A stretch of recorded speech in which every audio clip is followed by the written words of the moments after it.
All right, welcome to this masterclass, which is going to be about how you can find your self-limiting belief at present. And mind you, in this masterclass, all we are going to focus is on how to find that one self-limiting belief which is causing you the most problems at this point. You must know that one person at any point of time can have actually many self-limiting beliefs. So it is not necessary and not required that we work on every self-limiting belief to overcome it. Rather, what we do is the approach that we take is we focus on finding that one self-limiting belief which is very dominant at present, which is causing you the most problem at present time. We find that one self-limiting belief, work on it to overcome it, because it is really not required that you pick up on self-limiting beliefs which are not even bothering you at present and working upon it, and that's not even possible. So the agenda of this masterclass is only to find your current most dominating self-limiting belief that is holding you back. All right, so one thing that you must also know is that I have also created a PDF upon the same masterclass, and the only benefit I think of reading that PDF would be for you is that PDF, the method that I will be sharing with you, that PDF will contain it, in the written form. So basically the method contains 7 steps, and those are kind of questions for which you need to write answers after thinking and reflecting through it, and so that will take your time. All right, so the benefit would be that once you have that PDF, you will have all those questions written with the explanations, so it will be easier for you to really take your time, think through it, reflect on your answers, and then write it, instead of just doing it along with me in the video. I do not recommend you to do it. Actually, just to watch this masterclass, get an idea of how to do it exactly. I will also be walking you through an example which will give you a good idea of how to exactly apply the method in your real life, around real life problems. So all right, yeah, so and if you want that PDF after you have watched this masterclass, just DM me PDF and I'll send it to you. Okay, so in this masterclass, in total, we are going to discuss 6 topics, which are again related to the same self-limiting beliefs. And there are some terms or concept, for example, terms like identity, self-concept, which I'm also going to discuss here very briefly because it is related to your self-limiting belief. It is in the core of why we are studying self-limiting belief, how it is going to impact you directly. So I think we should just begin with the PDF. So the first topic that we're going to discuss here is, why is working on self-limiting beliefs important? Very, very apt thing to actually, think upon. Why are we working upon self-limiting beliefs at all? Because we do not come across this term very often. Rather, what we do here is people people talk about other problems in day-to-day life, problems like I'm not confident, or I have fear of speaking. I get anxiety the moment I come across certain people, or I feel very bad about myself, or there is certain thing I want to pursue but I'm unable to. So these are the kinds of problems that we get to hear from people, or maybe you are facing, or maybe I'm facing in my life. The thing I'm saying is that nobody ever has a problem that I have this self-limiting belief. I want to overcome it. What's the solution for this? Nobody ever says this. So why are we even discussing self-limiting belief? The thing that you need to know here is that all the surface level problems that you're having, basically surface level problems are problems, all these problems that we discuss right now, problem of underconfidence, fearing public speaking, or getting anxiety or getting anxious when we meet certain kind of people. These are very surface level problems. They just exist. This is something, these are the symptoms that we get to feel and live it. But we never know what is causing it. Where is it coming from? Why certain people have it and why certain people do not? Not everybody has fear of speaking in public. So what is making certain people have these problems and others not? The reason lies in the self-limiting beliefs. That is because all of these problems are have their roots, rooted into deep rooted with into some self-limiting beliefs. So individuals who are going through these surface level problems, they have certain self-limiting beliefs which is causing them. So the important point is that all the surface level problems are coming from certain self-limiting beliefs. So to actually solve any of those problems that we really face or come across in everyday life, we really need to work upon these self-limiting beliefs. Just on that, I would also like to mention that do not expect this masterclass to equip you with some hacks or tips or tricks. If you really want that, this is not the place. I think those are really available on Google or some blogs. What we do here is we really take the path which really works. Slow path, maybe that path is slow, but it's real. It's not like hacks and tips and just do it and get done with it, because the fact is the hacks and tips that exist, they do not work, because it's very general. It does not see you, it does not see your story, it does not understand why the problem exists for you. Because the fact is, maybe the problem of underconfidence, maybe two people have it, but the reason why both of them have it could be very different for both of them. That is why the same solution or hacks or tip does not work.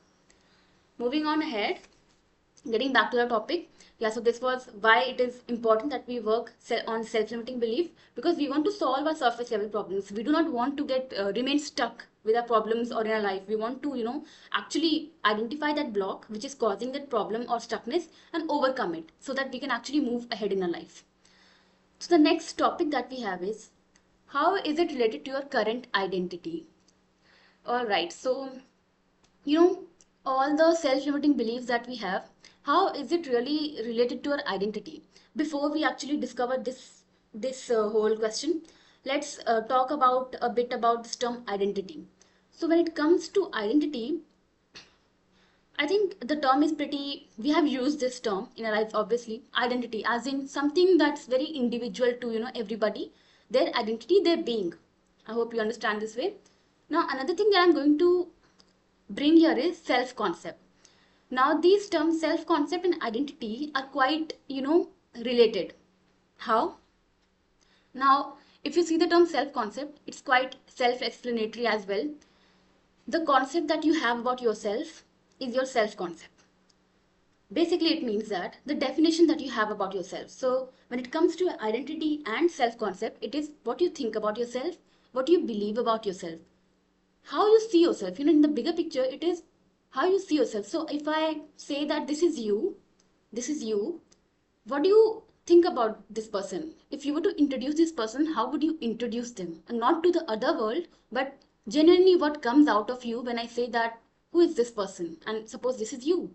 What comes out of you, very honestly, not something, not that general introduction essay or paragraph that we learn to tell interviewer or other people, not that kind of, so not that kind of thing. So the thing here is that your identity and self-concept is basically, see it as a book. So there's a book that your mind has stored in, that a book is there that your mind has. The title of that book is self-concept or identity. And within that book, what is there is everything about you. Whatever your mind believes about yourself, believes about you. I hope that's pretty clear. And now, why are we discussing identity and self-concept? We are discussing it because it is related to your self-limiting beliefs in some way. How exactly? So if we see the term self-limiting beliefs, what if we deconstruct this term, what we see is self-limiting, self-limiting, and then the term belief. Identity and self-concept, all kind of beliefs that you have about yourself. So this book of identity contains all kind of beliefs that you have about yourself. There are some pages in which there are very positive beliefs that you have about yourself. It could be like, I'm beautiful, I'm very good at maths, or I love singing, I love movies. At the same time, there could be few pages in the same book of, identity and self-concept, wherein there could be some beliefs which are not exactly helping you or which are not making you feel empowered. Beliefs like, I'm bad at communication. I mess up things, No matter what I'm doing, I mess up things. I don't feel enough. I don't feel enough. I don't feel my weight. I feel very light. I feel very, very volatile. I take other people's opinion in. I depend on others people's opinion for me. So these three beliefs, these are very not exactly positive beliefs. So these are beliefs which make you feel disempowered, which makes you feel tight in your body. So these three beliefs are which makes you feel, limit. It makes you feel in your limitations. It bounds you. So these beliefs are called self-limiting beliefs. And remember, all these three self-limiting beliefs are contained in that book of identity and self-concept. So you see that book of identity has these three self-limiting beliefs within it. So now you know how your self-limiting beliefs are related to your identity.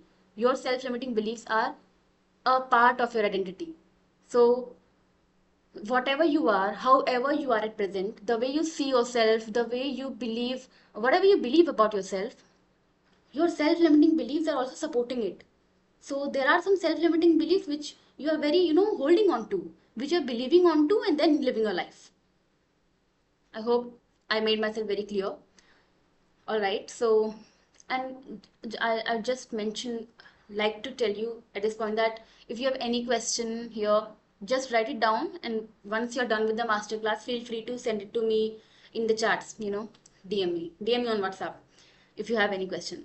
So moving on to the next question, how do self-limiting beliefs form? All right, so we studied what exactly self-limiting beliefs are. Why are we studying it? Why is it important to study it? Second, we also saw how it is related to our identity. Now, third is how are self-limiting beliefs formed? How do they form? Because some people have it and others don't.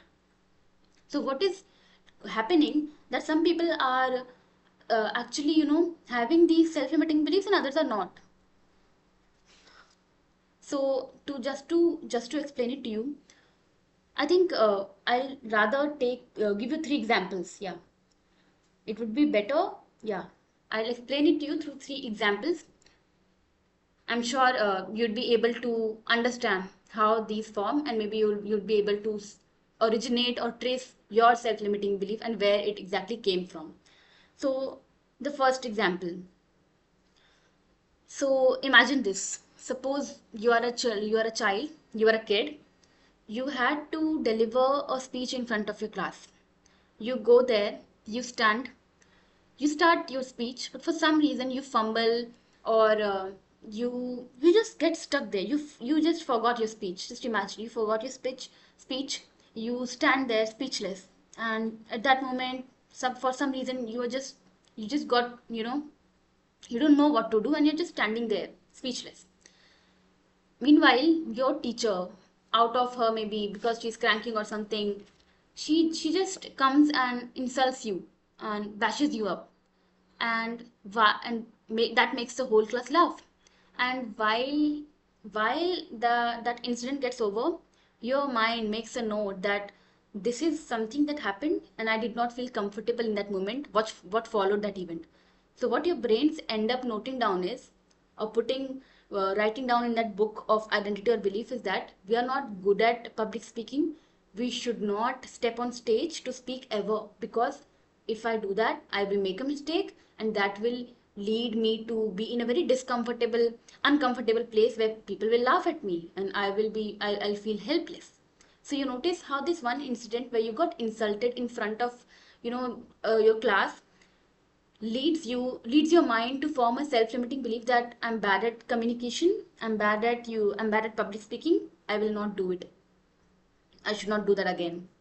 And what happens as a result of this is, now that even when you have grown up, now that this incident happened in your childhood, but what happens is that now even that you've grown up, this belief still holds you back from taking up opportunity to go on a stage, speak up, or just be, speaking to people, not without being very conscious, hyper conscious of yourself. So you see how one self-limiting beliefs got formed and how it actually affected you here. If we imagine this case, right now. Second case. So suppose again, and all of these examples that we're doing, just take back when we are discussing it, imagine yourself back into your childhood days, younger and tender days. And I'll tell you why. So suppose as a child you made a very silly mistake once, and uh, you called dumb, you got called a dumb person. That, oh, you're so dumb. She's so dumb. And not just once, you called a dumb person pretty many times. Let's imagine that. So throughout your childhood, you got termed as a dumb person, maybe around a lot of times, randomly, frequently.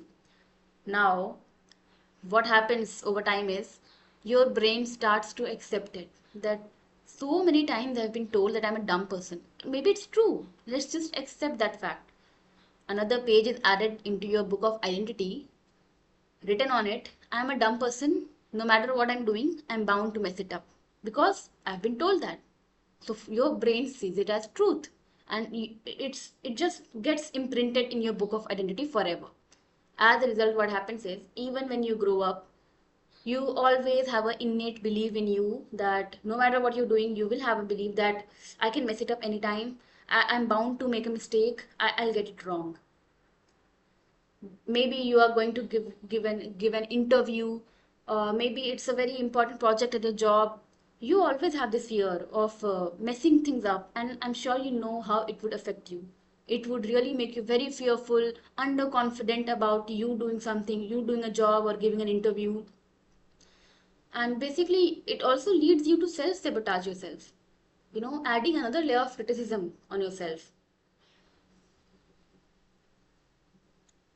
And ultimately it's the confidence that this belief robs you of. So, and the third example is something that I think a lot of us will resonate with.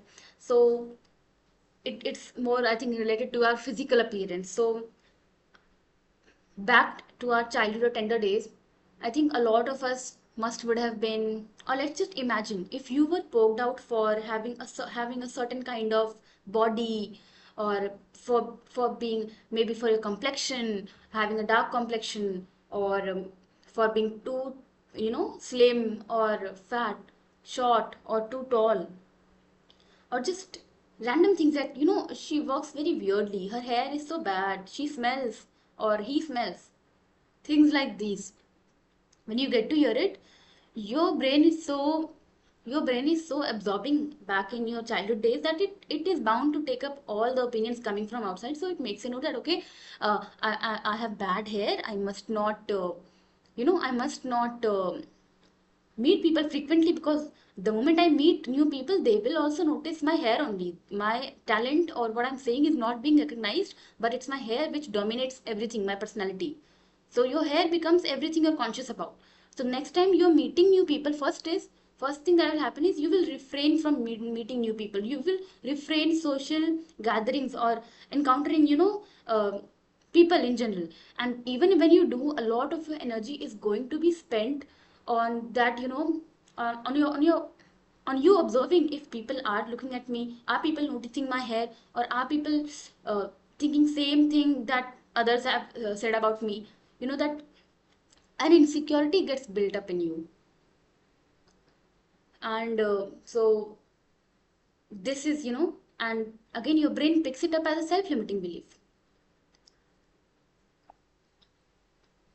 So this was the third example that we had.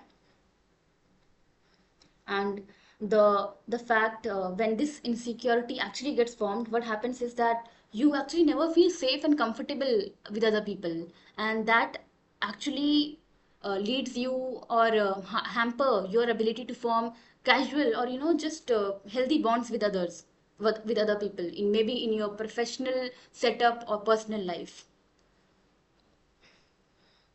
I think, yeah. And if you look at all these examples that we discussed right now, the three examples that we discussed, one thing you would notice is that the origin of all these self-limiting beliefs somehow comes from our childhood days, the tender days. And I would let you know that it's very normal, and that it's very normal to have all of our self-limiting beliefs actually form in a very younger days and tender days, because it is in those days when our brain is very very absorbing. It's there to take in opinions from others, or from our loved ones, from our surroundings. It's there because our book is very empty, it's very new. So initially our beliefs about ourselves do not come from us, because we are very young. What are we supposed to do? Are we supposed to go and really try on activities to really write that book? No. That how our brain fills up that book of identity or self concept is taking in the feedback from others, and it just takes feedback. It doesn't see who it is coming from, what is their intention, or is it even legit or not. It doesn't see any of that. It just takes in the beliefs and it puts it in that book. So at the same time, I will like to mention here that it's our job here is not to go back into those days, or actually, go back into those days or events, remember those events and stay stuck there, or develop hatreds against some people who eventually, I think, had a hand in giving us unhelpful and unsolicited, I think, feedback about ourselves. No, it's not about that. It happens. Yeah, but important thing is that you acknowledge it, you accept it, that okay, it did happen, and I think somewhere it's that event which led me to believe this thing about myself. Acknowledgement is important, and that is what we're aiming at. And no need to be harsh on yourself also, that how could I actually take in this feedback from this person, or why did it happen. No such question, please. No such question. The aim agenda of this masterclass is not to be harsh on ourselves, or gather hatred for somebody, or be or regretting some event. No, it is rather being accept being it is rather accepting that okay, something happened, or being aware, just being aware and being grateful that okay, I can now see where this thing originated from. All right. So, and these were just three of the problems. There are many more. There are many more. Your experience or event could be totally different, or maybe it could relate to some of these examples. Another thing is that another next question that we're going to discuss here is, how do these self-limiting beliefs affect you in life? Now, what is the impact? We discussed what self-limiting belief is, why it is important, how it is related to your identity, what are some examples, how do they get formed. Now let's discuss how does this self-limiting beliefs impact you or me. Very, I'll just explain it to you very briefly. The thing that happens is, I'll explain it to you with an example. So this book that you have of identity and self-concept, it has all definitions about yourself written, all the beliefs that you have about yourself written down. So, and at present, whatever decisions or choices that you make in life, they are coming off from that book.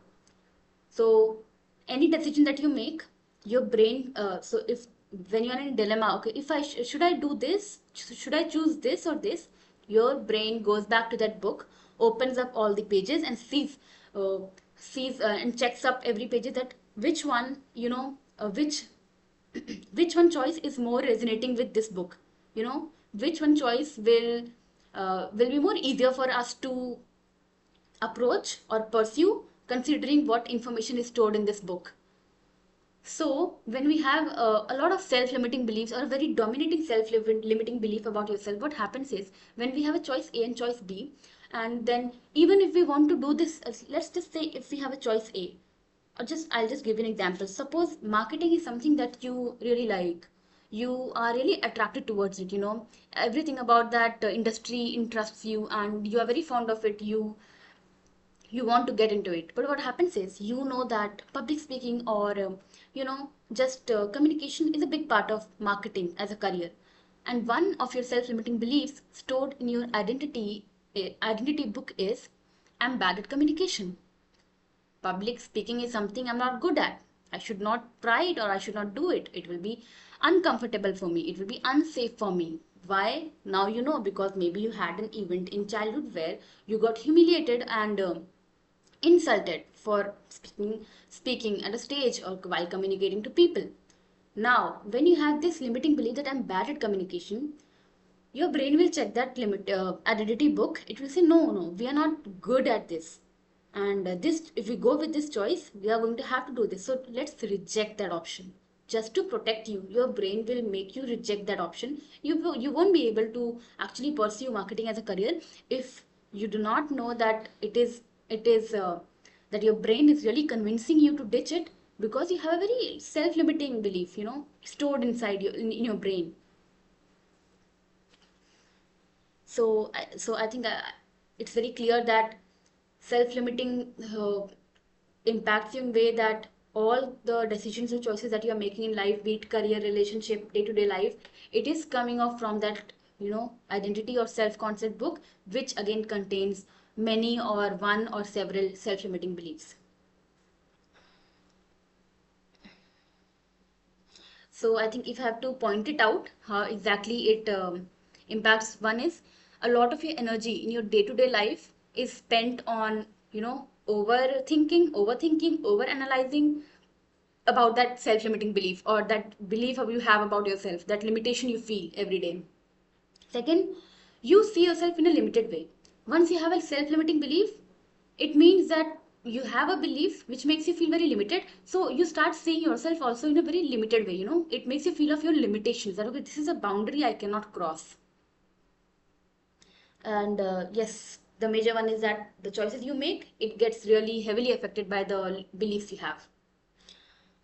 And all of this all of this leads you to not really live to your full potential. So as I just mentioned you the example of wanting to pursue marketing as a career, may who knows, maybe you have a great potential to be an executive in the marketing industry, but because you do not believe that you can actually go there, just because of this one self-limiting belief, you are never going to get into it, try it and explore it and see what it holds for you. So what you just did is you uh, you just stopped yourself from exploring your full potential. You're not living to your full potential. All right, so coming to the main crux of this masterclass, now we are going to discuss the methods which are used to find, which you can use to find your self-limiting belief. I'll just scroll it down. All right.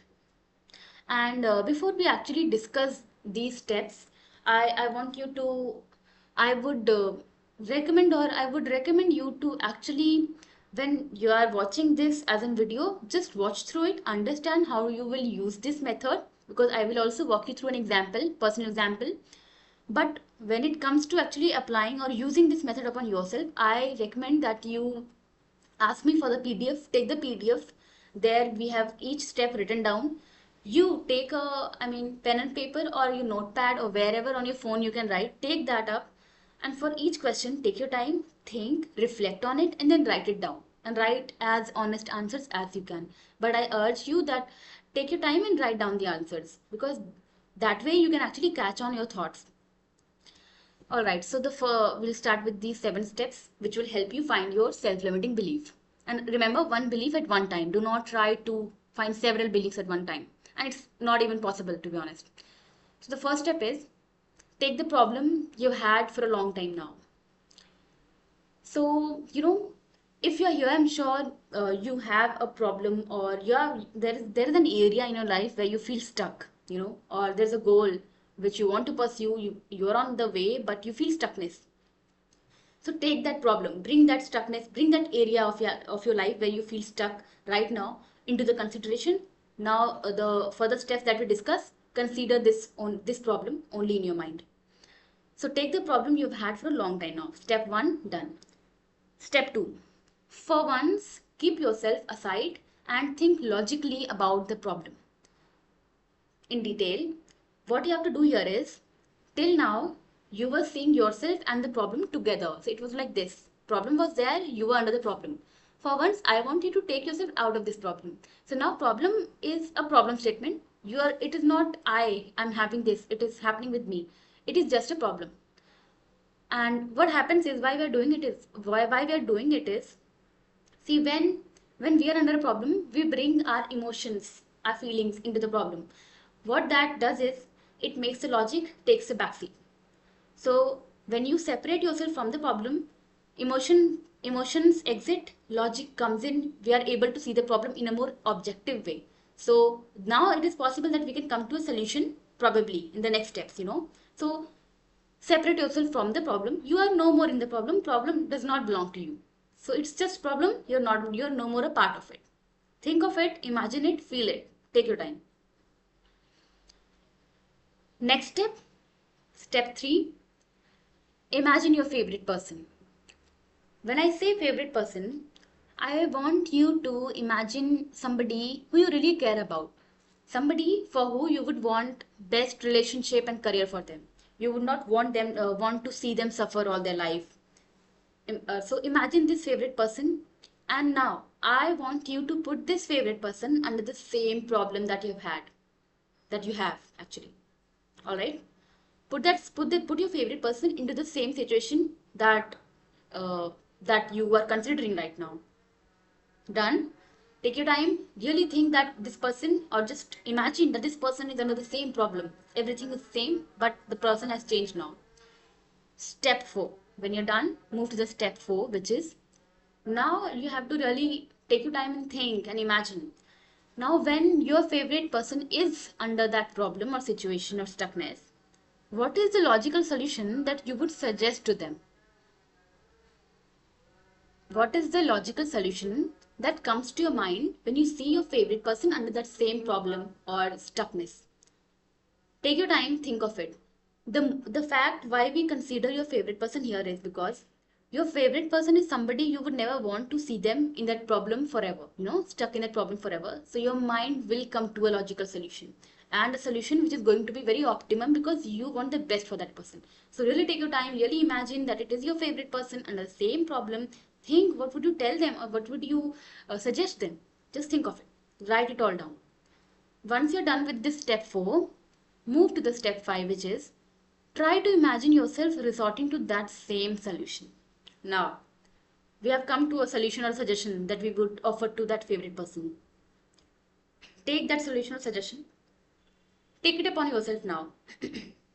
Now that I'm in that problem, now when I apply the same suggestion or solution upon myself, just see it. Just see what is happening with you. Really feel it. That now somebody, suppose I have given you the same solution suggestion that you have had written down or come to for your favorite person. Now we have had a coaching conversation maybe, and we come to that solution and suggestion, and now you are to apply that, you are to implement that under the same problem that you had. Imagine what happens. A lot of things will happen, a lot of thoughts, voices will come up. You do not have to escape them, be with it. Step 6 is about all that. In the step 6, what we do is, now when you think of implementing that solution upon yourself, notice what comes up. You do not have to run away from the voice that is coming up, from the voice which is, against it, which is telling you, which is giving you counter statements. So in the 6th step, what you do is, just to make it easier for you, write down the following or answer the following questions. First, what comes up? Second, what voice is resisting it? Third, what is that voice telling you? Really see what is my brain telling me, how it is convincing me to not do that, implement the solution or suggestion, what it is coming up with. The idea here is to note down that voice, because there is something hidden in that voice. There is are really true, hardcore dominant beliefs are hidden under those voices. Just write down. It could be, for you, it could be in one sentence, a paragraph. Write down all those cures that's going on in your mind the moment you think about implementing that solution in your problem. And it could be in the form of something, just to make it easier. Oh, I can never do that. I will never be able to do that. It's just not possible for me. I've never done that before. 7th step, very important step. Once you have come up with the voice which is resisting it, or giving you or convincing you why you cannot do that solution is, now in the 7th step you have to dig into the why. You really have to ask yourself, or that voice, why do I think I cannot do this, or why do I think I'm not able to do it, I won't be able to do it. You have to really answer the question why in the 7th step. Now when whatever your answer comes for this statement, question why, write it also down. Write it down and try to write the honest answer that comes to you the moment you ask this question, or start wondering upon this question. You do not have to manipulate yourself or your answer. Just write down what comes into your mind at the very first instance. Yep. So once we are done in the 7th step, all you have to do is write down, ask yourself why, ask why to that voice and write down what comes up, what statement comes up. Now, important, the answers to this step 6th and 7th are very important. Our self-limiting belief is hidden, in these answers only, and it will be very clear to you because both these answers will be very correlated, or they will point to the same thing, maybe a fear of something, or a belief which would be self-limiting, and you would find it, you would know it the moment you write it down and then look back into it, reflect onto it. All right, so I think yeah, so once you are done with the step 6th and 7th step, one thing I would like to let you know, that is, once you are actually done with this activity, whenever you do it later, I actually invite you to share the answers with me in the chat itself, and it would really be, I'd be happy to actually see how it went for you, or what self-limiting belief exactly you could come up with. I think that would be a good activity for you also. Next, let's I'll just walk you through the same activity with an example of mine. This way you can actually understand how to think of the answers, or where exactly, how it happens, or how organically it happens. So the step 1, a problem I've had for a long time is, so before I start, I would let you know that this example that I'm explaining, you can take it as coming from me, maybe 2 year older version of me, maybe 2 year older version of me. So this is a real life example, all right? So a problem I've had for a long time is not being able to try out new things in life because of the fear of, I do not know it completely, I will get it wrong. Somewhere perfection orientation. I remember having this problem. So what used to happen is, there were a lot of things that I wanted to do. It could be pursuing a hobby. It could be actually, I always had an interest, or I always wanted to participate in debates and all those competitions. But for some reason, I could never pursue it. I could never have the gut in myself to actually go and participate and do those things. All right. Second step. So this is a problem that I wanted to solve back 2 years back then. All right. Second step. When I separate myself from the problem and see it objectively, what happens is its intensity reduces and it doesn't seem like a big problem anymore. That is one benefit of separating yourself or removing yourself from a problem. Because the moment problem belongs to you, it all your fears and limiting beliefs and hidden limiting beliefs are applying to it, to the problem. We are viewing the problem with that lens of fears, our emotions, our limiting beliefs, that, oh, I cannot do this, I cannot do this. So the problem is really seems very bigger to us.